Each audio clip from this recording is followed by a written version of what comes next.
అందరికీ కూడా బక్రీద్ శుభాకాంక్షలు. ఈ పర్వదినాన వేలాది మంది ఈద్గా రెహమానియా దగ్గర ప్రార్థనలు చేసుకుంటారు. ఇక్కడ వారికి స్వాగతం పలకడానికి, వారికి పండుగ శుభాకాంక్షలు తెలియజేయడానికి మేయర్ గారితో సహా డిప్యూటీ మేయర్ గారు, కార్పొరేటర్లు, మొడా చైర్మన్ గారు, అలాగే గ్రంథాలయ చైర్మన్ గారు, మిగతా అందరి నాయకులతోటి ఇక్కడికి వచ్చినాము. ఈద్గా గతంలో కన్నా కూడా ఇక్కడ 1.5 కోటి రూపాయలు పెట్టి దాని డెవలప్మెంట్ యాక్టివిటీస్ చేసినాము. సగం పూర్తయినాయి.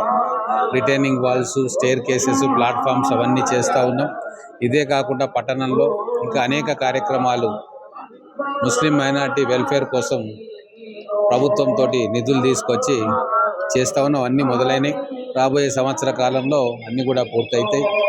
ముఖ్యంగా ముస్లిం సోదరులకు నేను ఈ పండుగ సందర్భంగా వారికి చెప్పేది ఒకటే, రాబోయే రోజుల్లో మన పిల్లలకు చదువు చెప్పించుకోవాలా, స్కిల్ డెవలప్మెంట్ చెప్పించుకోవాలా.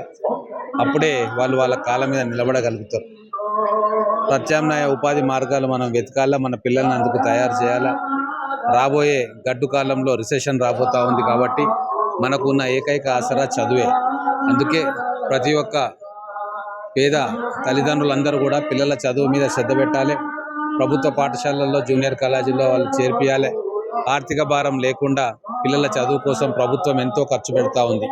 ప్రతి పిల్లవాడి మీద 1,10,000 రూపాయలు ఖర్చు పెడతా ఉంది. కాబట్టి స్తోమత లేని వారందరూ కూడా వాళ్ళ పిల్లల్ని ప్రభుత్వ కళాశాలల్లో చేర్పియాలి, స్కూళ్ళల్లో చేర్పియాలని చెప్పి తెలియజేసుకుంటూ, మహబూబ్ నగర్ పట్టణం హిందూ, ముస్లిం, క్రైస్తవులు సోదరభావంతో మెలుగుతారు.